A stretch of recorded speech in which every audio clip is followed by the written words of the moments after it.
The late afternoon light slanted through the tall windows of my office in downtown Austin, painting long golden strips across the polished concrete floor.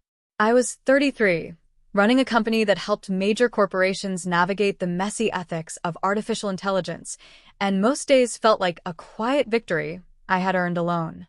That Tuesday started like any other until my assistant, Rachel, knocked softly on the open door.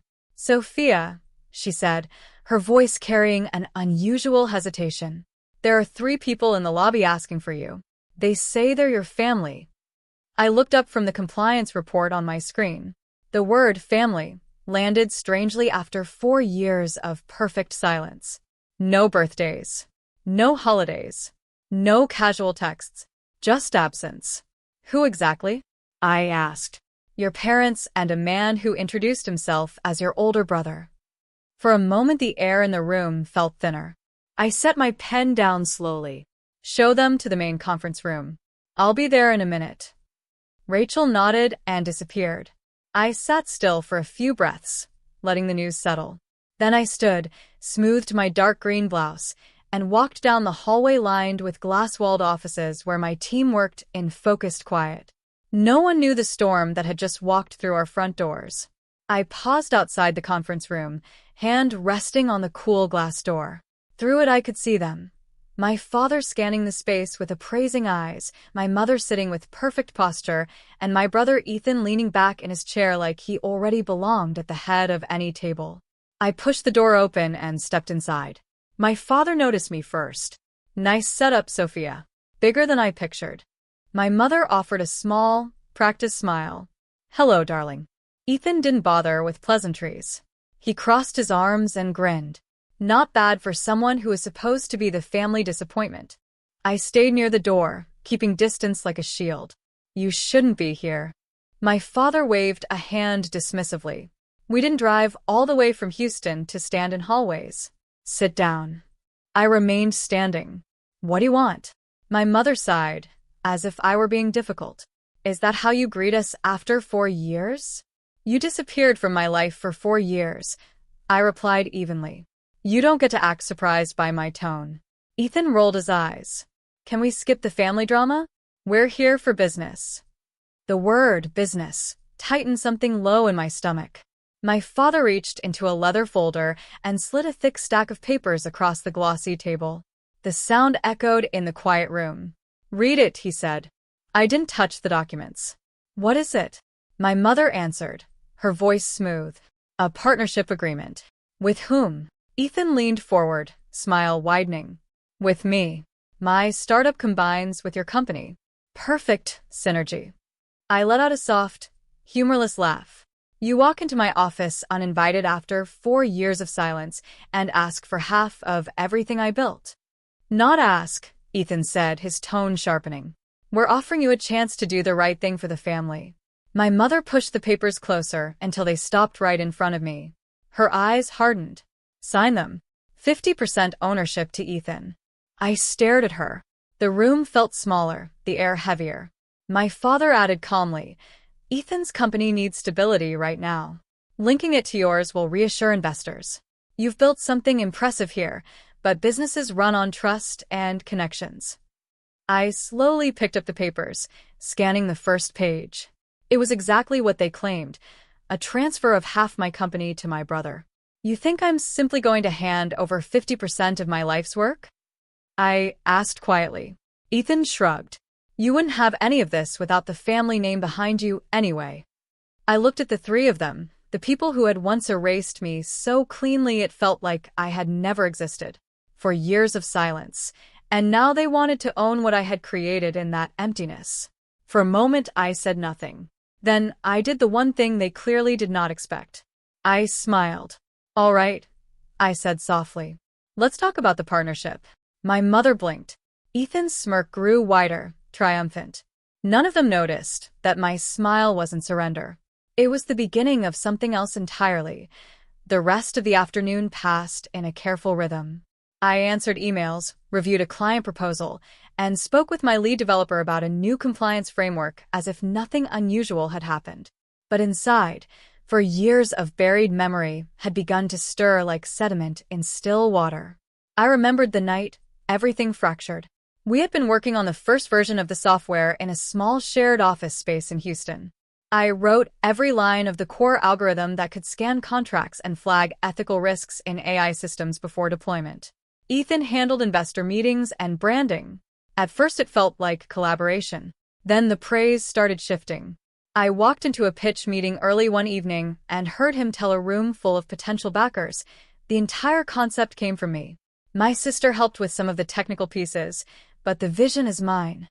I stood in the doorway, invisible, while they nodded and asked him questions about his breakthrough. Later in the hallway, I confronted him. "Why did you say that?" He shrugged, not even bothering to look guilty. "Investors like a single clear founder. It sounds cleaner." "That's not true, Ethan. I built the system." "Relax, Sophia. Everyone exaggerates a little. It doesn't change the fact that we're in this together." But it did change things. The story grew. Soon he introduced himself as the creator. Our parents began repeating the narrative at family dinners, praising Ethan's visionary mind, while patting my shoulder and saying I was good with computers. The breaking point came in my parents' living room. I laid out the code timestamps, the original notebooks, everything. Ethan laughed it off as sibling rivalry. My father sighed and told me I was being unreasonable. My mother looked at me with cool disappointment and said, "Ethan has always understood how the real world works. You should support him instead of competing." That night something inside me went very still. I told them if that was what they believed, then I was done. The next morning I packed my things and left the company we had started together. I expected anger, maybe even a fight. What I got was silence. Complete, deliberate silence.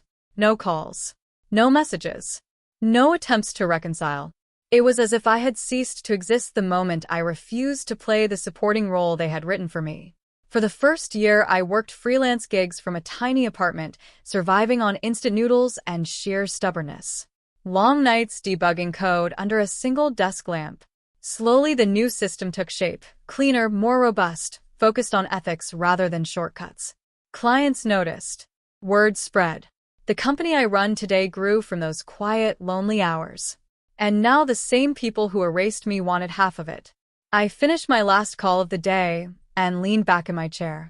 Through the glass walls, I could see the evening cleaning crew moving between desks. My family had left earlier, confident and smiling, believing I had folded. They had no idea I had spent the last 4 years preparing for a moment exactly like this.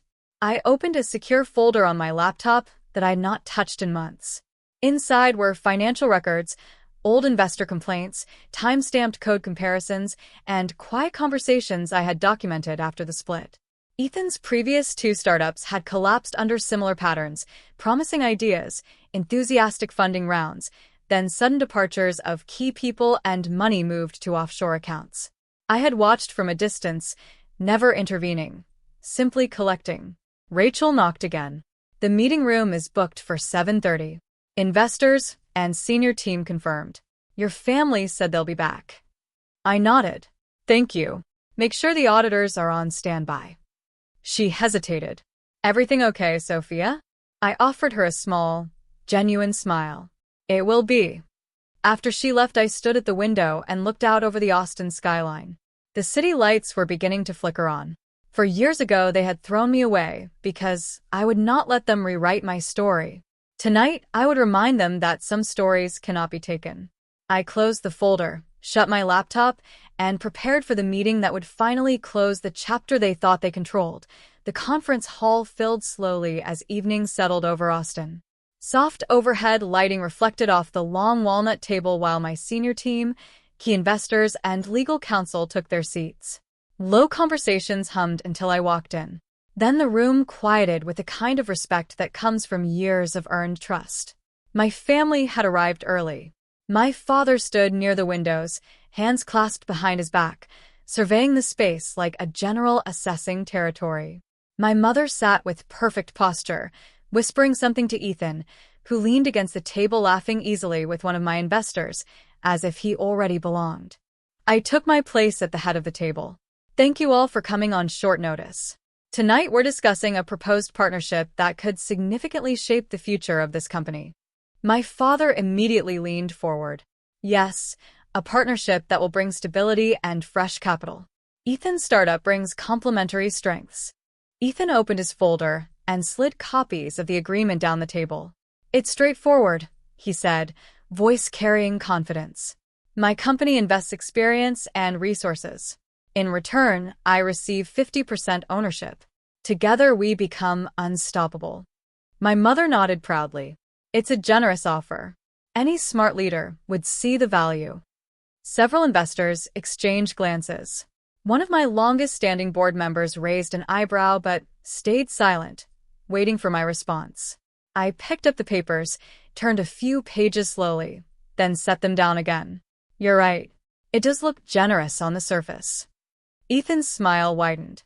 My father relaxed visibly in his chair. I continued calmly. That's why I wanted this meeting to be completely transparent. Before anyone commits, we should understand exactly who we're partnering with. Ethan laughed lightly. Of course. I welcome full disclosure. My father waved a hand impatiently. Sophia, don't drag this out. Just sign the agreement so we can move forward as a family. I shook my head gently. No. First, we need to review the full picture. I turned slightly toward the side door. Rachel, please bring them in. The door opened. Two people entered, a tall man in a charcoal suit carrying a thick binder and a woman with a laptop. The energy in the room shifted immediately. Ethan's smile faltered. Who are they? These are independent financial auditors, I said evenly. I requested a thorough background review once the partnership proposal was presented. My mother looked annoyed. Sophia, what kind of stunt is this? We're family. I met her eyes. Exactly. You asked for 50% of my company. That means I have every right to know who I'm really dealing with. The male auditor placed the binder on the table and opened it. We examined Mr. Bennett's previous business ventures over the last 6 years. Ethan stood up abruptly. This is unnecessary. The meeting is about moving forward, not digging up old history. The auditor continued, without pause. 3 companies. All launched with significant investor funding. All shut down within 2 years. My mother frowned. That doesn't prove anything. Many startups fail. You're correct, the auditor replied. But moving large sums of investor capital into personal offshore accounts shortly before closure does raise questions. The woman connected her laptop to the large screen on the wall. Bank records appeared, dates, amounts, account numbers. A collective stillness fell over the room. My father leaned forward, voice tighter now. What exactly are we looking at? The auditor pointed to a highlighted transfer. $2.1 million moved from the second company's operating account to an account in the Cayman Islands 3 weeks before it folded. Similar patterns appear in the third venture. Ethan's face had gone pale. These are taken out of context. This meeting is over. He started toward the door, but 2 security guards who had quietly entered behind the auditors stepped forward, blocking the exit. I leaned back in my chair, voice remaining calm and measured. You're not leaving yet, Ethan. Everyone in this room deserves the complete story before any decisions are made. My mother's perfectly composed mask cracked.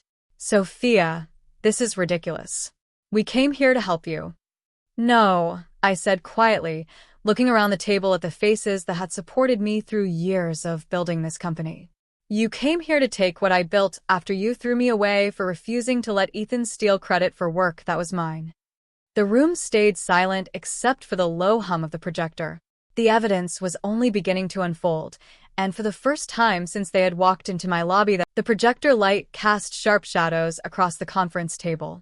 Every eye in the room was fixed on the screen where the auditor continued his calm, methodical presentation. Ethan stood frozen halfway to the door, the 2 security guards blocking his path with quiet authority. The female auditor clicked to the next slide. These records show repeated patterns. In each of Mr. Bennett's previous companies, significant investor funds were redirected shortly before operations collapsed. In one case, The original intellectual property filings were altered after initial registration. I remained seated, hands folded, voice steady. Continue, please. Ethan's face flushed with anger. This is a setup. Sophia, you've been planning this all day. I looked at him directly. No, Ethan. I've been protecting what I built for 4 years. Ever since the night you told investors the entire AI compliance system was your vision. The same system I coded line by line while you handled meetings. My mother's voice cut in, sharp and defensive. That was years ago. Family disagreements happen. This is about moving forward together. The male auditor opened another document. We also compared code repositories. The core algorithm in Mr. Bennett's current startup contains striking similarities to the original proprietary code Sophia Bennett developed 4 years ago, code that was never transferred or licensed to him. A low murmur rippled through the investors and my team. One of my senior developers leaned forward, eyes narrowing at the highlighted lines on the screen. Ethan slammed his hand on the table. Enough. This meeting is over. Those records are private. They became relevant the moment you demanded 50% of my company. I replied quietly. You walked in here today, acting as if I owed you something. As if the family that erased me for 4 years suddenly had a right to half my life's work. My father finally spoke, his voice strained. Sophia, whatever happened in the past, we're blood. We can work this out privately. I shook my head slowly. You made it public the moment you sat in my lobby and demanded ownership. Now, everyone here deserves the truth. The auditor continued, without emotion. We found 3 formal complaints filed by former investors in Ethan's prior ventures, all settled quietly with non-disclosure agreements. In each case, the complainants alleged misuse of funds and misrepresentation of ownership. My mother stood up, her chair scraping loudly. This is outrageous. Ava, Sophia, you're humiliating your own brother in front of strangers. I met her eyes without flinching. You humiliated me 4 years ago when you chose his lies over my truth. You cut me out completely because I refused to let him steal credit for my work. I built this company alone, from nothing, while you pretended I didn't exist. The room had gone deathly quiet. Even the investors who had known me for years looked stunned. Ethan's confidence had completely shattered. Sweat beaded on his forehead. You're twisting everything. I came here to help the family. No, I said. You came here because your latest venture is failing and you needed my company as a lifeline. You thought I was still the same person you could manipulate and discard. I nodded to the auditors. The woman brought up one final slide, timestamped emails and code commit logs proving Ethan had accessed and attempted to copy my original system after I left the first company. My father stared at the screen, his face pale. For the first time, he looked truly uncertain. Ethan turned toward the door again, but the security guards held their position. I stood slowly, addressing the entire room. There will be no partnership tonight, or ever. My company remains independent. Any further attempts to interfere will be met with legal action based on the evidence we've documented. Ethan glared at me, voice low and venomous. You'll regret this. I held his gaze. The only thing I regret is believing for so long that blood meant loyalty. The twist had landed. The family that came to take everything now stood exposed in front of the very people whose respect they had tried to leverage. And the night was not yet over. The silence in the conference hall felt heavier than any words. The evidence still glowed on the large screen behind me, dates, transfers, code comparisons that told a story my family could no longer spin. Investors shifted in their seats. My team watched with quiet respect. And my parents and brother stood exposed in the center of the room they had entered so confidently only hours earlier. I remained standing at the head of the table, voice steady but low. This company was built on integrity, the very thing I help our clients protect. I will not compromise that foundation for anyone, not even family. My mother's face had lost its polished calm. Sophia, you're making a mistake. We're your blood. After everything we've done for you. Everything you've done? I interrupted gently. You erased me for 4 years because I wouldn't let Ethan take credit for work that was mine. You chose his lies over my truth. You taught me that blood doesn't automatically mean loyalty. I learned that lesson well. My father looked older under the bright lights, his shoulders slightly slumped. We can still fix this. Privately. There's no need to drag the family name through this. I shook my head. You dragged it here yourself when you walked into my office demanding half of what I built alone. Tonight was your choice, not mine. Ethan stepped forward, anger flashing in his eyes despite the security guards nearby. You think you've won? You're still the same difficult. As the door closed behind them, the tension in the room slowly released. A few quiet conversations began. Rachel caught my eye from across the table and gave me a subtle nod of support. I sat down again, the weight of 4 years finally lifting from my shoulders. The city lights of Austin sparkled beyond the windows, steady and bright. This company, these people, this life I had built in the silence they left me in, it was mine. Truly mine. Later, after everyone had gone and the hall was empty, I stood alone at the window. The night felt different now. Cleaner. I thought about the young woman who had walked away from that Houston office 4 years ago with nothing but her code and her principles. She had survived. She had grown stronger. I no longer needed to prove anything to the family that had discarded me. I had already proven everything to myself. And that was enough.